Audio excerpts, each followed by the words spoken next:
Smith, Kline and French Laboratories is pleased to bring you another edition in the series, Eating and Sexual Disorders, highlights from the 6th Annual Vale Conference of the Menninger Foundation. Dr. Albert J. Stunkard, Professor of Psychiatry and Director of the Obesity Research Group at the University of Pennsylvania School of Medicine, begins this program with a discussion of obesity, the concept and treatment. First, here's a brief message from Smith, Kline and French Laboratories and SK&F Co. Oh, Grandma, I love it. Now I'll have the best costume in the school play. Hold still, dear. Just a few more pins in the hem and we're finished. Now, there we go, all through. Oh, it's perfect. Oh, thank you, Grandma. I love it. Growing old provides the experience, skills, and special opportunity to enrich the lives of the young. But disturbed, disruptive behavior can transform a loving grandmother into a resented, unwanted family member. Stelazine, brand of trifluoroperazine hydrochloride, offers a 26-year record of unsurpassed antipsychotic effectiveness with a favorable profile in the elderly. Low risk of sedation, orthostatic hypotension, and anticholinergic effects make Stelazine worth considering for geriatric patients. And twice-a-day dosage with distinctive blue Stelazine tablets makes antipsychotic therapy easy for your patients to remember and economical for them to take. Elderly patients should be observed closely since they appear to be more susceptible to hypotension and neuromuscular reactions. Stelazine is contraindicated in comatose or greatly depressed states due to CNS depressants, in cases of existing blood dyscrasias, bone marrow depression, and pre-existing liver damage. Avoid using in patients hypersensitive to phenothiazines. Physicians should be alert for neuromuscular reactions, such as pseudoparkinsonism, tardive dyskinesia, and other adverse effects associated with phenothiazine therapy. Patients with a history of long-term therapy with Stelazine and or other CNS dopamine antagonists should be evaluated periodically to decide whether the maintenance dosage could be lowered or drug therapy discontinued. In general, dosages in the lower range are sufficient for most elderly patients. Dosage should be increased more gradually in elderly patients. Before prescribing Stelazine, please consult the accompanying booklet for complete product information, including additional warnings, precautions, and adverse reactions. Stelazine, because your elderly patients with psychotic symptoms deserve the chance to feel right at home. Now here is Dr. Albert J. Stunkard speaking on obesity, the concept and treatment. Do obese people regulate their body weight? There's no reason to think they do. It's really kind of a bizarre thing. Social pressures cause them to diet and force their body weight down below their set point, down below the level at which it would be regulating normally.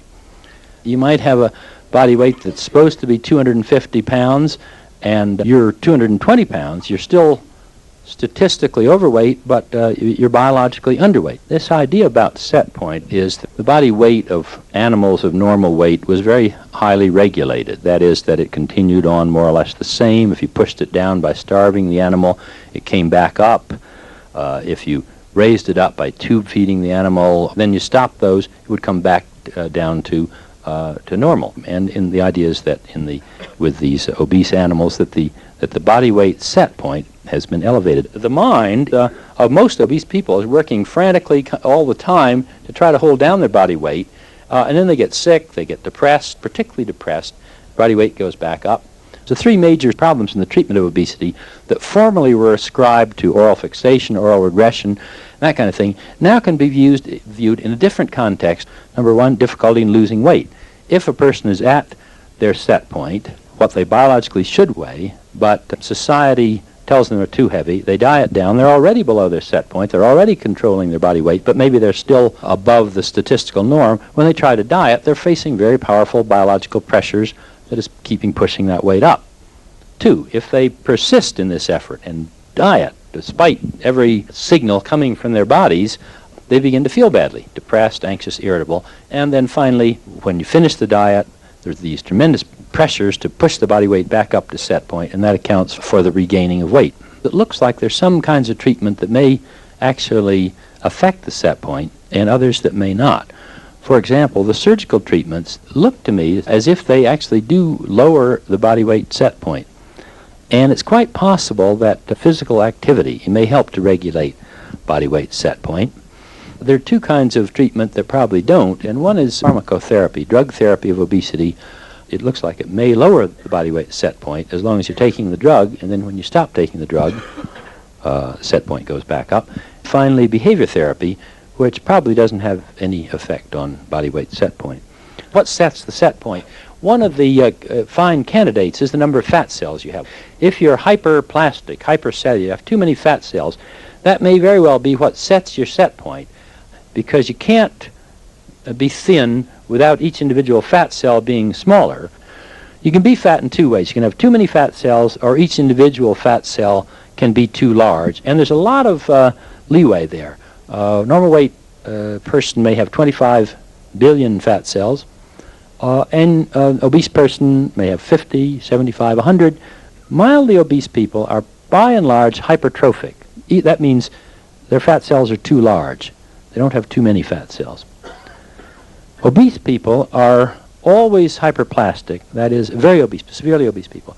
They have too many fat cells, and they are almost always hypertrophic, that is, individual fat cells are too large, simply because even if you had too many fat cells, you can't weigh 500 pounds without each individual fat cell being too big. Now, here's the bottom line: treatment. Mild obesity, behavior therapy, and diet under lay auspices. That's treatment of choice. Moderate obesity, behavior therapy, and diet under medical or professional auspices, and third, severe obesity, surgery. In all of severe obesity, I'm going to come out fairly strongly in favor of surgery. The reason is not because I think surgery is such a great treatment, but because the alternatives are so severe that in terms of a risk-benefit analysis, which is what you're doing, surgery frequently comes out on top. The mortality rate for severely obese young men is 10 times that of normal weight young men. A very energetic surgeon in Iowa called Edward Mason. Mason developed what's called gastric bypass surgery. What you do in this surgery is you place a row of staples across the fundus of the stomach, establishing a blind pouch in most of the stomach. You leave about 50 milliliters of volume up in the fundus. He squirts 50 milliliters of water in, places the clamp after that, and then leaves a very small stoma to which he attaches to proximal jejunum that's pulled up through the omentum. Now, that operation has been supplanted by a much improved operation. It's called vertical banded gastroplasty, and it really is good. Instead of transecting the stomach, they just put a row of staples down the lesser curvature and put a plastic band in here, and the first year or two of experience with this operation makes it look like it's better than gastric bypass. The way the operation works is you just can't get very much food in, and so you eat relatively small meals, which the patients claim are perfectly satisfying. Most of the reports on surgery for massive or severe obesity agree that it has very fine psychosocial benefits. Most patients feel a great deal better. They get up, they walk around, people who haven't been able to work go back to work. There seemed to be a real impact upon these people's food intake. They would eat a 50 milliliter meal and say they felt satisfied. The fascinating thing is that after the surgery, they began to eat breakfast.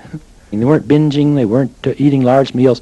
Those are all deficit phenomena. But here's a new behavior that came in, and it was a food intake behavior. They were eating more breakfast at a time when they were losing weight. It occurred to me that one very fine way of explaining this profound change in the biology of the organism is that the body weight set point of these people is lowered by the operation. And so they really don't feel like eating until their body weight gets down to wherever the operation is going to reset it. It's a lifesaver and very important thing for many severely obese people. We looked at the major symptom reported by obese people following gastric bypass surgery for obesity, and that is, as you might expect, vomiting. The reports of vomiting indicate that it's a fairly large problem.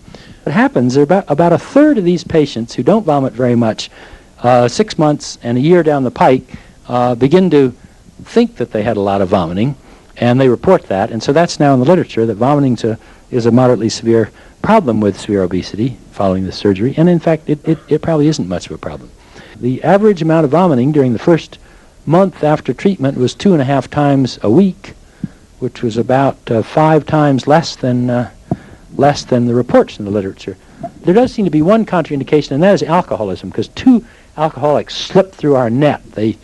We didn't know they were alcoholic, and they really raised hell. They had an awful time because they began drinking, and then they were vomiting all over, and it was a terrible mess. One of the people we did was a Hell's Angel, and he drank, and he took drugs, and he was a terrible person, and got into all kinds of troubles.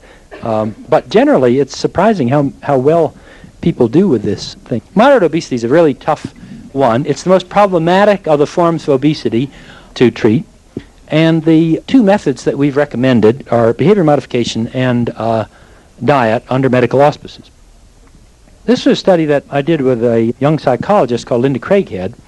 And what we did was really basically a horse race of behavior therapy against drug therapy. We were anxious to find out what happened if you tried to compare the two forms of treatment. What we found was, first, we had a waiting list group, and they gained weight. We got a group of general practice residents to role play the part of the friendly family physician. They did a history physical. They said, you're too damn fat. You got to get some of that fat off, and here's your diet, and come back in 2 weeks. And then they followed them along. According to a standard protocol, they lost 7 kilograms. That's not bad. That's probably par for the course for medical treatment. Well, we were very pleased. Behavior therapy lost 11 kilograms, and the thing that surprised us was the drug therapy beat it. The only previous study showed behavior therapy beating the drug therapy. Here with this massive trial, here's our drug therapy. They lost 32 pounds, and the behavior therapy lost 24 pounds. So the drug therapy beat them all hollow. Then we did a combination, drug and behavior therapy together, and it didn't help at all. It was no better than the drug therapy. What happened a year later was the exact opposite of this. The behavior therapy people lost 24 pounds and regained 3. So they ended up the year only 3 pounds heavier than at the end of treatment, and really did a pretty good job of maintenance. The drug therapy people, as we'd expected, rebounded. Here they go, starting down 32 pounds weight loss, and boom, there they go back up, so that they regained, I think, 16 or 17 pounds during the year. Now, we still hadn't given up hope for our combined treatment. We thought maybe that's as much weight as they can lose, 33 pounds in this period of time, but the behavior therapy will help them to maintain the weight loss. And what did it do? It not only didn't help them to maintain the weight loss, they regained weight even faster than the drug therapy people. Now, we drew a number of conclusions from this study. They lose weight with Pondamin or with smoking. When you stop the drug, they regain the weight. Not only that, but this effect is so powerful that it overrides the psychological effect of the behavior therapy. So that if you add a drug to a behavior therapy program, a year after you stop treatment, you're much worse off than if you never added the drug at all. First of all, why did this happen? The easiest thing is to invoke the old set point. Drug lowers the set point, keeps it lowered. You stop the drug, set point goes back up. All these terrific biological pressures force the person to eat, and the set point goes back up. The conclusion from this is that any benefits that a patient gets from starting a drug, they're going to lose when they stop the drug. There may be a place for long-term drug treatment of obesity, very small place, and that is if you have hypertensive obese, diabetic obese, and people who are having to take drugs to control their hypertension, their diabetes, or whatever on a long-term basis. And if they can control that condition by weight loss, and they can't lose weight without an appetite suppressant, then maybe it's no worse to take an appetite suppressant than a diuretic or propranolol or anti-diabetic drugs. Fenfluramine an interesting drug. It's exactly has the same phenethylamine nucleus as amphetamine, except it has a fluorine molecule in it. And that changes it from being a stimulant to a sedative. It was introduced initially as a sedative, and it is a sedative, mild one. It has a very interesting effect in increasing satiety and not decreasing hunger. All of the drugs except fenfluramine and a new serotonin reuptake blocker prevent the onset of hunger, and they're not very good. The problem is that when you eat, then you may overeat after one of these drugs. All it does is sort of put off the moment of reckoning. Another reason we did this particular study of trying to combine behavior therapy and drug therapy was that the results of behavior therapy are rather good in terms of maintenance. People tend to maintain weight fairly well following behavior therapy, but they don't lose a lot of weight. We'll try to improve the behavior therapy by adding drug therapy. We found it didn't work. What we're trying to do now is to try to combine behavior therapy with something else, and the something else is very low-calorie diets. There's a very low-calorie diet proposed by George Blackburn in Boston, which consists of lean meat, fish and fowl, regular food, or you can use a formula diet. The most common one right now is a diet called OptiFast. It's powder, and you mix it up. These diets deliver about 400 to 600 calories a day, based on the idea of trying to give 1.5 grams of protein per kilogram of lean body mass. And that comes out around 350 to 650 calories a day. The diets are extremely effective. The only reports of these very low-calorie diets show that very large numbers of the people, after they lose the weight, regain it, which is the big problem with all diets. And so what we've devised is a program in which we're trying to combine very low-calorie diet with behavior modification. Very low-calorie diets are safe up to 3 months. After that, you do get sudden death, cardiac death unsignaled. Many of these patients who died presumably had normal potassiums, but they had enlarged QT intervals. I think responsible people are monitoring not only potassium levels, but EKGs. We had a 6-month program, 1 month sort of introduction, 2 months on the very low-calorie diet, and 3 months of training and maintenance. So it looks like this may be a feasible method of treatment of obesity in the future. Right now it's already being marketed by a number of commercial firms. Nutrisystems is one of them. And as long as there's careful medical supervision, I think it's probably safe. When they don't have so much weight to lose, what we try to do is get away from the idea of dieting at all. And we talk about lifestyle, which they like to hear, and changes in eating habits. Getting away from the whole idea of dieting, because dieting implies that you're going to go on a diet and then you're going to go off the diet. And it's much more sensible, we think, for people who are mildly obese to simply shift their eating habits over to something that they can maintain for the rest of their lives. So when they come off the very low-calorie diet, we encourage them to go back somewhat to the kind of diet they were on, but begin to shift that. Don't eat as much.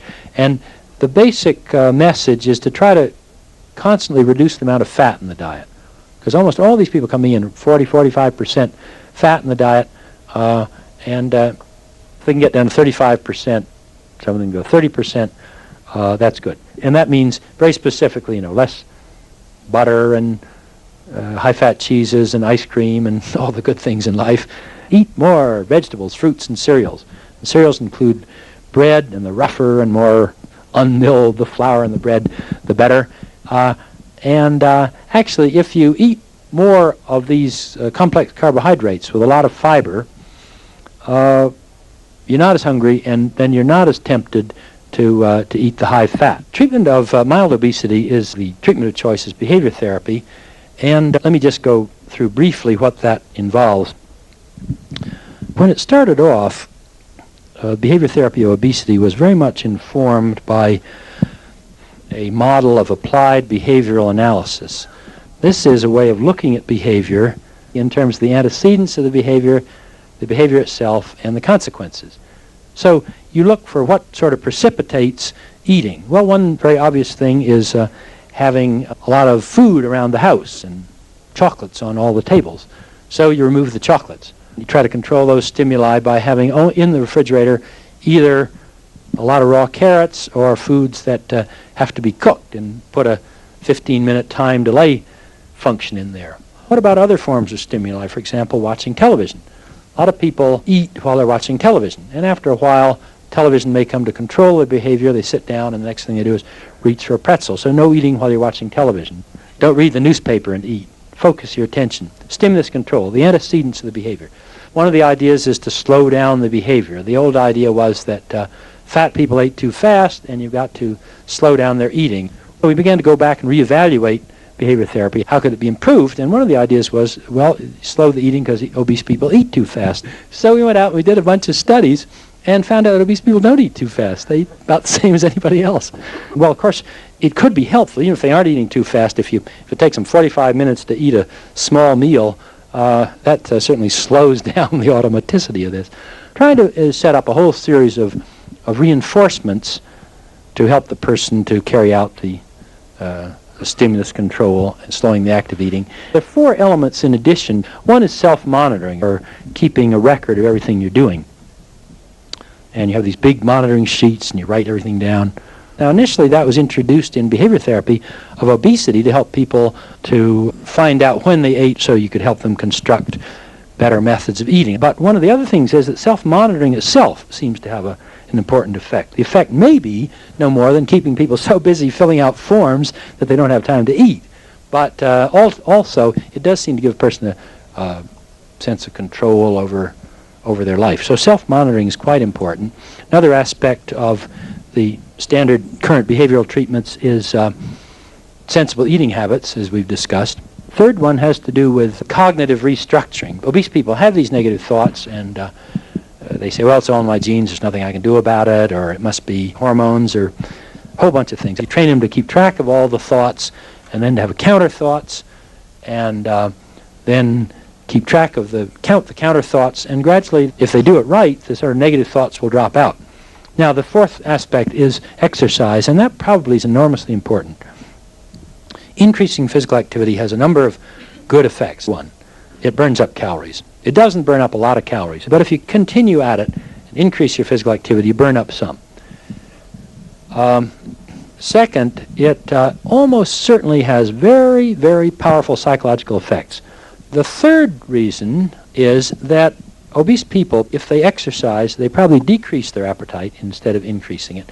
And that's very closely linked to the most important new development in terms of exercise, physical activity, and obesity. If you start on a diet, your basal metabolic rate falls. Your resting metabolic rate falls, and you don't burn up so many calories. That happens very, very fast. Within 48 hours, it begins to fall. Within a week, on a severe diet, you can have a fall of resting metabolic rate of 25%. Now, if your resting metabolic rate is going to burn up 1,600 calories, that means that simply by virtue of going on a diet, you're going to burn up 400 fewer calories, and that's a lot. It means the exercise that you burn up, the work that you do in exercising will burn up maybe 60 or 100 or 150, but you'll gain 400 calories as a result of the fall in basal metabolic rate. You can probably stop that fall in basal metabolic rate by exercise, and if it falls, you can probably raise it up. Exercise may lower body weight set point. It does look very promising. And it brings us to how do you get people to exercise. It's very difficult. And we've divided exercise into 2 types, programmed and unprogrammed. Initially, we do very little about programmed exercise. We ask people to go out and walk around the block before they come in for their treatment sessions, but not much more. But we do ask them to do unprogrammed activity, and that means to try to figure out any way in which they can slightly increase the amount of exercise in their daily life. Park your car further away when you're going to shop. Walk instead of ride. If you've got telephones upstairs and downstairs, answer the one on the opposite stair.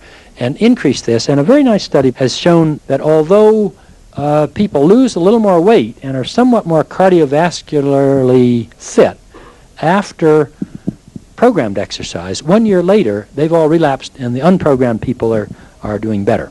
Generally, these behavioral programs are done in groups. We have usually 7 or 8 people in our groups. You can do as little as 4. If you get much above 10, it gets too unwieldy. They meet for 1.5 hours weekly. You can have either open or closed groups. There's some fairly nice manuals that you just get out and you use them for closed groups. You do this the first week, this the second week, or you can have open groups where people just come in. And these groups are becoming more and more didactic and less therapeutic in the usual sense. The application of this behavioral program for mild obesity can be done through 3 vehicles. First, professionals, second, lay-led groups, and third, programs at the work site. Very, very few physicians are treating very much obesity in their office, at least compared to what lay-led groups are doing. Right now, well over 1 million Americans a week are getting treatment for their obesity in lay-led groups, over 500,000 in Weight Watchers alone. So by contrast, the number of physicians who are doing it is very, very slim. We've been working with general practice residents in a small town in Lycoming County, and we've been encouraging them to develop weight reduction programs for their offices, run either by their nurses or by a dietitian, and just beginning now social workers who can learn these things rather easily. This is a very, very valuable adjunct to a physician's office, to have a weight reduction program going on, because physicians do not take kindly to fat people. And if they have in their office a program to whom they can refer people, it goes very, very well. For example, TOPS, Take Off Pounds Sensibly, which we've done some very intensive studies of, and which I don't think is very effective. An awful lot of people drop out. There's no supervision. The ladies get in there and talk about their recipes, and the data we have shows that they don't do too well. Overeaters Anonymous is another group that talks about treatment of obesity, but probably doesn't do too much about it, but is very valuable for another disorder, and that is bulimia. The for-profit groups do better. Weight Watchers is really a superbly designed program of weigh-ins, group support, a very sophisticated behavioral program, and a very sophisticated diet. And by all odds, it ought to work wonders. It, in fact, doesn't, and the reason is that people won't stay with it. For the psychiatrist who's dealing with a fat person, it might be worth thinking very well of Weight Watchers and helping remoralize the people. In fact, although psychoanalysts don't think that psychoanalysis is any good for obesity, in fact, it turns out that it is fairly effective. People in psychoanalysis will lose quite a bit of weight, 25 pounds. Finally, we're exploring weight reduction at the work site. Looks like it's a very promising form of treatment. And to summarize, 3 types of obesity: mild, moderate, and severe. Under 40% overweight for mild, 40 to 100 moderate, severe is 100%. Prevalence is most people are mildly obese. They have hypertrophic obesity, probably not too many complications, and most of that treatment is being done in lay groups using behavior therapy. And moderate obesity is still very much in flux. We really don't know how to treat it yet. Hopefully within the next 2 or 3 years we'll have an idea of how you can combine dietary treatment and behavior modification to make everybody happy. This concludes the remarks of Dr. Albert J. Stunkard. Please turn the cassette over for side 2. Dr. Arnold E. Andersen discusses inpatient treatment of eating disorders. Our program continues with Dr. Arnold E. Andersen, Assistant Professor of Psychiatry at the Johns Hopkins School of Medicine and Director of the Eating and Weight Disorders Clinic at the Johns Hopkins Medical Institutions. Dr. Andersen addresses the topic, Inpatient Treatment of Eating Disorders, after this brief message from SmithKline and French Laboratories.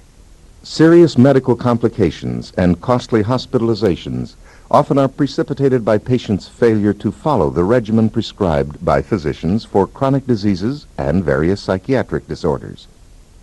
In this statement from the September 1982 issue of Archives of Internal Medicine, Drs. Ron J. Andersen and Lynn M. Kirk focus on a problem of growing significance: patient compliance with suggested medical regimens. Escalith CR, brand of lithium carbonate 450 milligram controlled release tablets, are designed to provide the efficacy, convenience, and comfort of BID administration, an important factor in increased patient compliance and successful treatment and prophylaxis of manic depressive illness. Escalith CR, 450 milligram controlled release tablets, when administered every 12 hours, gradually disintegrate, slowly releasing lithium without the initial rapid surge in blood levels seen with immediate release formulations. Escalith CR, 450 milligram controlled release tablets, offer physicians the option of twice-a-day dosing for optimum patient convenience, comfort, and compliance. Lithium should generally not be given to patients with significant renal or cardiovascular disease, severe debilitation, dehydration, or sodium depletion. Patients receiving diuretics must be closely monitored and may require dosage adjustment. Lithium is not recommended in pregnancy or in children under 12. Facilities for prompt and accurate serum lithium determination should be available before treatment is begun. Patients should be cautioned about activities requiring alertness. Before prescribing Escalith CR, please consult the accompanying booklet for complete prescribing information, including additional warnings, precautions, and adverse reactions. Now here's Dr. Arnold E. Andersen speaking on inpatient treatment of eating disorders. A century ago, Sir William Gull described the first hospitalized case of anorexia nervosa. He said that friends and parents are the worst attendants for these patients, and they really needed to come in for professional care. There's a point when individual therapy just doesn't work. We think when weight gets down to that 75% of ideal weight, when they suffer symptoms of low core temperature, difficulty in concentrating, people come into hospital. Now, there are lots of approaches that are sensible, but we chose a program which reflects our beliefs, which uses the staff we have and requires no special research training. So we think it can be transplanted elsewhere. A team-oriented approach that draws on the strengths of multiple members produces the best results. It's very hard to make a diagnosis of depressive illness, of personality disorder in a starved person because starvation itself has so many symptoms. So we think you can't make a clear phenomenological diagnosis or a clear psychodynamic formulation until the person is out of the starved state. Therefore, our front-end approach is nutritional rehabilitation. So the 4 stages of inpatient treatment we're going to concentrate on are first nutritional rehabilitation, the logic being that nothing else is going to work until the person is rehabilitated. An individualized psychotherapy, which doesn't draw so much from theory but from the needs of the individual. A time to return the controls that were given over to us so that the patient can take them back, and then a follow-up period. You really want to have a multiple modality outcome measure looking for weight, for normal eating behavior, psychological maturity, including self-understanding and age-appropriate skills, a life that's free of preoccupation with issues of weight, certainly a normal biology where in the female menses are normal and male sexual function is normal, some kind of reasonable interaction with one's parents, and a sense of self-esteem. Our approach is very direct. It's to have them come into hospital for a tour, and you can't get admitted until you've had the tour. The essence of it is patients talking to the newcomer privately. In their private discussion, they'll say what's good and what's bad, and people can make an honest decision. So we tell people when they come into hospital that they have an illness that's changed their perception of their body's needs, and we're asking them to trust us to prescribe food like medicine. We know that one of their fears is that they're going to lose control and become overweight. We've never let that happen to anyone. When they first come in the hospital, you worry that they're going to die because the core temperature is 94, 95, your pulse is in the 30s, and the cardiologists are very upset. There's a leukopenia, and the hematologist would like to look at their bone marrow. Their liver functions are very abnormal. The whole concept of what the body undergoes in the setting of starvation, it's a protective hypometabolic effect. Most of the things that happen medically to anorectic patients can be subsumed under that protective hypometabolic effect. And therefore, the way to treat it is to reverse the cause that produced the protective effect, which is to give them normal nutrition. So we basically ask the medical specialist to hold off any invasive techniques or anything simpler than food and some warmth. Let me recommend that oral nutrition with normal food is the only way to treat anorexia nervosa. Hyperalimentation is a wonderful invitation to metabolic disaster, and in one study out of 11 patients, 1 died, 1 had a pneumothorax, 1 had a cerebral embolus, and the other 8 had severe metabolic problems. And while the methodology has improved, it really isn't necessary for anorexia. And then you think of the behavioral approach. One eats one's way out of hospital, and you can make a situation sufficiently aversive that even a person who's terrified of eating normally will start eating just because the consequences are intolerable. But on a strict behavior modification program, we don't feel that the results are either necessary or helpful.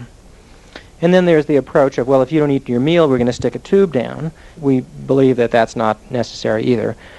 But a skilled nursing care, at least for a while, 24 hours a day, to recognize this is a terrifying experience to patients. Prescribing the food like medicine and and encouraging them to eat and saying that their goal is to understand themselves and our goal is to take care of their nutrition. And believe it or not, it works. Within 24 hours, people start eating, and usually we move from 1,500 calories a day up to about 4,000 calories. A couple of tips that come from our gastroenterologists are to start slow on things like lipids and lactoses because the enzymes that metabolize milk products and fats are inducible enzymes. You produce sometimes this gastric dilatation syndrome where the stomach stops and becomes a kind of passive reservoir, and it's a medical emergency. But if you start with food that your trained nutritionist on the staff prescribed that's low in lipids and milk products that's suitable in caloric content, you try to achieve a weight gain of about 3 pounds a week. That's consistent with very few medical symptoms and with getting on with the treatment. You want to be careful that you're measuring real weight and not fluid. Since these people are often dehydrated, you'll have a false normal reading on things like hemoglobin, and you'll get a dilution effect when you rehydrate them. So you may see a precipitous drop in a lot of lab values right away and a false gain in weight. But if you look at the curve overall, about 3 pounds a week seems like a reasonable amount to gain. Now, why don't these patients come in sicker than they are? After all, the Irish hunger strikers died in a shorter period of time. There's something savvy about the anorectic because the two things that are needed to prevent disaster they do. They take their protein and they take their vitamin pill. Just enough to prevent the deterioration of cardiac muscle. When you get fluid in the legs, first of all, it doesn't happen real often. When it does, all you have to do is elevate their feet, cut down on the salt, and avoid diuretics. At times, if you get into the diuretic business, you're going to have these cycles of 10 pounds lost and 10 pounds gained. And the only occasional serious problem we've run into is gastric dilatation in one patient out of a couple of hundred, which requires a prompt medical intervention. So we have a patient now who's relatively free from their nutritional disorder, their starved state. You have a much clearer picture of what the person is like. You know how much of the personality you saw when they came in was a quirk, an artifact, a caricature of the starved state. You have a better sense of their depression. Much of the depressive symptomatology goes away with weight gain and nothing else. So if you want to treat on the front end either dynamic issues in the starved state or major depressive illness with antidepressants, you really don't know what you're treating until the person is no longer starved. And the clear picture of the individual emerges when they're no longer starved but in a normal weight range. We usually head for about 95% of the metropolitan life scales. The concept of psychotherapy then we're going to use is it's a multi-modality psychotherapy where an individualized program addressing the needs of the individual is devised, a group treatment in which there is that unique sense of one person suffering being able to appreciate what another has, and then dealing with the family. Now, a few general principles in the psychotherapy of these patients. It's so important to have a non-blaming approach. Patients and families come in demoralized. They've been blamed enough. Their personalities and their families are such that they're self-blaming to begin with, and to have it blame from a professional source just adds to their distress. A number of issues come up so often that it's worth mentioning them. The issues of perfectionism at any cost, and if they can't be attained, then the abandonment of their goals. One of the things we try to teach them is anything worth doing is worth doing badly. Control issues, if you scratch the surface of these patients, control issues are prominent. One of the problems we face is the inability of patients to identify their feelings. They have this all or none phenomenon between low self-esteem and unrealistic self-concepts of their abilities.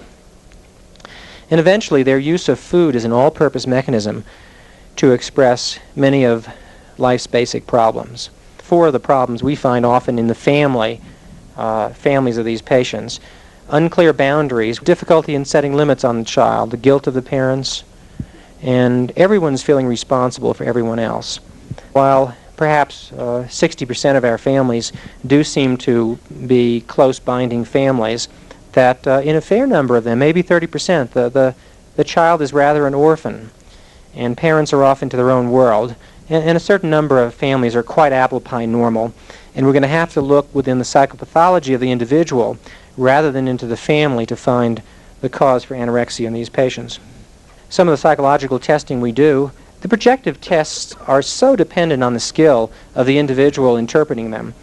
And we, having done a couple of hundred of them, have stopped because we find that either the interpreters are not sophisticated enough or the therapists are not able to meaningfully incorporate that. So sticking with some of the valid and reliable scales, such as the Garner and Garfinkel scale, the MMPI, and perhaps some others for depressive, obsessional, and anxiety symptoms might be more useful.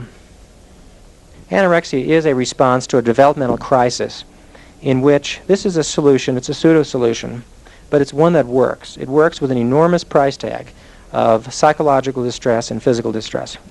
And if we can make for each person that individual dynamic formulation, then the therapy will have a goal individually. The method's going to vary with the insight of the patient, their age, their experience. If they've been through analysis twice, we find that the benefits of group, 2 90-minute groups a week, outweighs the recognizable risks. And we term the group feelings group. The emphasis is on identification and direct dealing with feelings rather than through manipulation of food. And then combining that with the family therapy, one of our requirements for coming in is that the family be available for regular treatment. And there are lots of interesting staff problems that go on that one might attend to.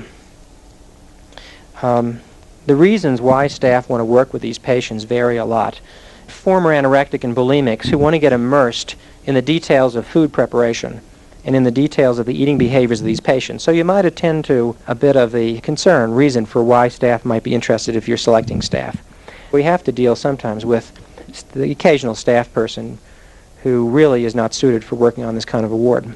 There's a fair amount of staff splitting, and we use the ward as a transference model. We try to first identify and second interpret the kind of transference relationships that take place between the patient and different staff members. We always bring it back to what the real concern is and dealing with their own problems in a direct way. Let's say a person who's coming to understand the dynamic purpose of anorexia in their life, who appreciates how, as a person, they're vulnerable to using these pseudo-solutions, and who's getting back into the Ericksonian stages of growth and development. Well, giving them the controls back is a risky business, but it really has to be done, or else you have an infantilized person who's simply hospital-bound.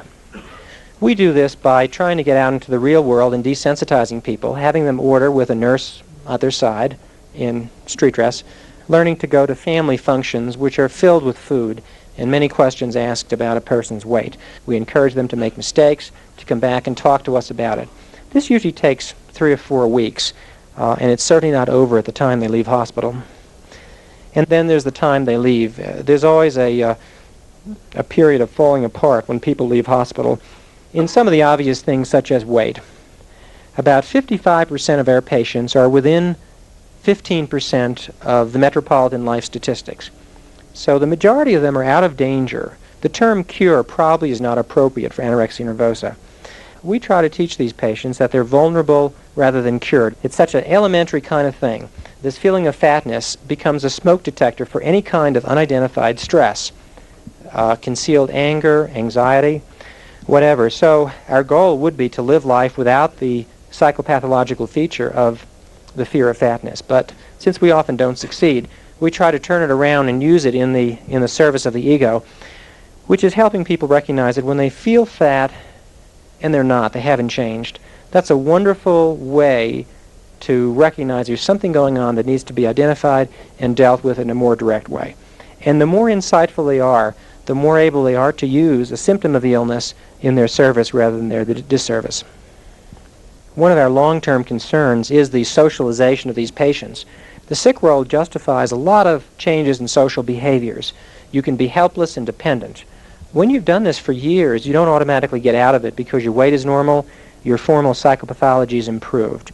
We find that a fair number either are loners or have a very limited friendship circle, and a smaller than statistically expected proportion are either dating or married. This, of course, comes partly from their sexual conflicts, from some of their perfectionistic obsessional features, which would drive some people crazy, as well as this social isolation, being out of step with their peers for so many years that it's hard to jump back in.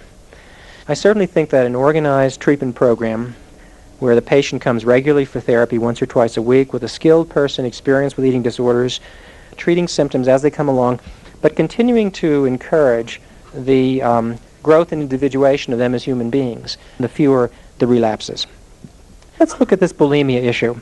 Let's just consider a kind of comparison of the prototype anorectic and the prototype bulimic patient. Bulimics never get quite as thin as the anorectics.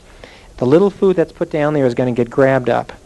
Bulimic patients tend to be a bit older because they represent both new cases and aging chronically ill anorectic who have been converted to bingers and purgers. And they're exquisitely sensitive to dysphoria and to hunger. The anorectic can put hunger at a distance, but for bulimics they can't. They have some obsessional features, but they also have impulsive features and some self-dramatizing features. When anorectics die, they usually die of starvation. Bulimics tend to die of either their metabolic problems or suicide. In addition to the burden of whatever degree of weight loss they've imposed, there's also the method by which they induce weight loss, vomiting, drugs, laxatives, and because of their personality, their sensitivity to dysphoria, and their feeling of shame. Suicide and death at relatively normal weights for metabolic errors are the two reasons that patients with bulimia tend to die. Bulimics tend to have been thought to have a worse prognosis. In our series, it is true. On follow-up, the best people who we could call cured, not just improved, tended to be restrictors who came to us after relatively brief periods of illness, not the usual 4 or 5 years of delay. Everything from the head to the toe is affected by bulimia. They get seizures because of their metabolic problems. You get this chipmunk-like effect where your parotid glands swell, and for people who are already weight and shape conscious, to have a face that's full is not acceptable. Dentists are beginning to notice the pattern of enamel loss that bulimics induce, because the repeated contact with gastric contents, at least in a proportion of bulimics, leads them to tens of thousands of dollars of dental restorative work. They have a dry mouth, there's an irritated esophagus, there's a kind of irritable bowel syndrome, kidney disease at times from that hypokalemic nephropathy from people who use diuretics. And you realize these people are playing with death because of this fear of fatness. I don't think men can ever understand the pressures women are under to reduce weight. The usual cause for the first binge is hunger. What serves as the first binge eventually becomes an all-purpose Band-Aid to deal with all of life's problems. And it is true that unacceptable anger, anxiety, emotional distress, loneliness, boredom, the stuck feeling when you don't know what to do, all of those are solved very temporarily by food. It's fueled by the enormous hunger because of their lowered weight. And so eventually the binge, like a fix, becomes an all-purpose problem-solving mechanism, but it runs into the fear of fatness. And so on the one hand, you have a mechanism that's temporarily problem-solving. On the second, creates its own distress because of the fear of fatness. You get into the relentless cycle of binging and purging. Bulimic patients have more impulse-related disorders than anorectic patients. There are single impulse disorders and there are multiple impulse disorders. But you're going to find with bulimic patients a higher incidence of alcohol use, drug dependence, stealing often in the service of their binge, sexual promiscuity, and self-harm, usually non-lethal self-harm, but the kind of wrist slashing, which brings up the issue of the personality in these patients.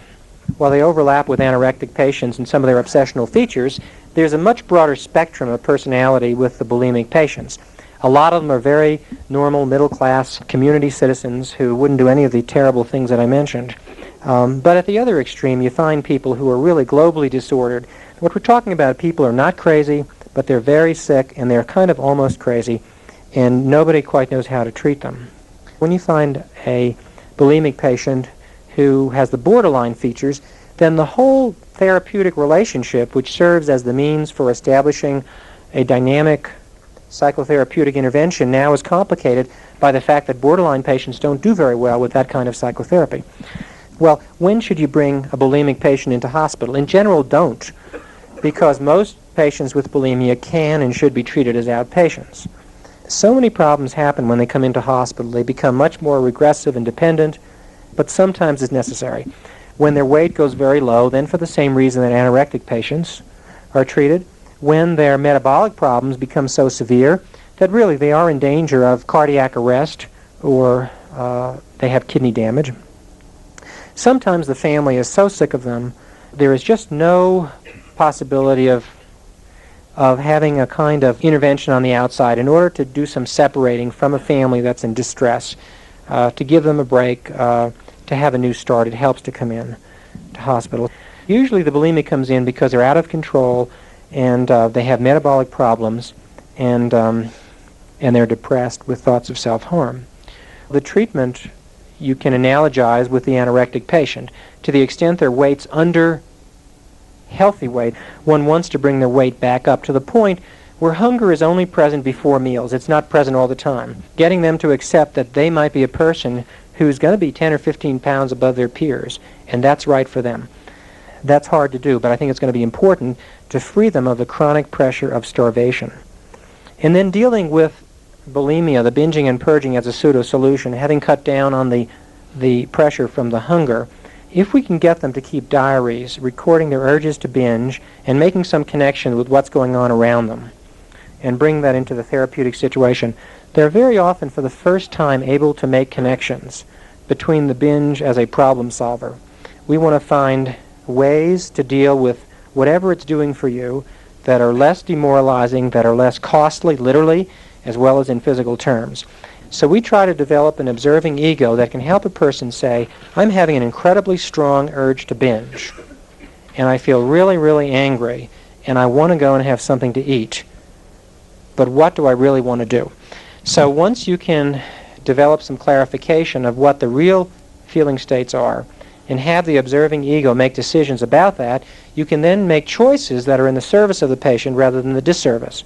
To the third purpose that bulimia sometimes serves as a source of pleasure in a person who may be conflicted about other sources of pleasure, or simply lacking in social skills, or conflicted about the experience of pleasure, we try to open up those things for them and basically say anything that's not illegal or immoral that you're interested in will help you try out. But returning the controls to the hospitalized bulimic is a lot harder because the binge is such a powerful and such an all-purpose, tried-and-true mechanism of dealing with much of life. And close follow-up is very essential. No matter how well they do in hospital, it's only when the contingencies, when the state-dependent learning of their daily life is the norm, that you're going to find out whether or not they've been successfully treated. So I would have an optimistic realism about these patients. They don't need as much weight to gain. They have an awful lot of work to do in translating the idea that intellectually they agree with it, that it's an ineffective pseudo-solution to age-old problems, into their own personal life. Now, there is rationale for considering the use of antidepressants on the front end for bulimia. There's the close tie-in with bulimics as well as anorectics for affective disorder in the family. Right now, I think one wouldn't be wrong to do either way, which is to have a go at normalization of weight, developing an effective living style where bulimia doesn't have to serve fundamental purposes, and then only using an antidepressant if after that they meet DSM-3 criteria for major depression. The other approach is simply to use an antidepressant on the front end for everyone with the idea that maybe this helps on an empirical basis. I'm not persuaded yet it's the method. Our practice has only been to do it when depression persists after these other methods have been utilized. So those are a few comments on the hospitalized bulimic, when to bring them in, what to do with them, and how important it is to follow them closely, because for them especially, the real evidence of change is going to be in their daily life, where the kind of problems that bulimia has served to deal with are now present, and whether they're going to use a more effective, more healthy way of dealing with those problems or return to the old methods remains to be seen. This concludes our program on eating and sexual disorders, featuring Drs. Albert J. Stunkard and Arnold E. Andersen. This program was recorded on location at the 6th Annual Vail Conference of the Menninger Foundation. Smith, Klein, and French Laboratories sincerely appreciates the cooperation of the Menninger Foundation in the production of this continuing education program. The views expressed here are those of the individual physicians. Their participation is not intended as an endorsement of SK&F products. It should not be inferred or assumed that the participants are expressing the views of SmithKline and French Laboratories or any other manufacturer of pharmaceuticals mentioned. This program was produced by SmithKline and French Laboratories and SK&F Co.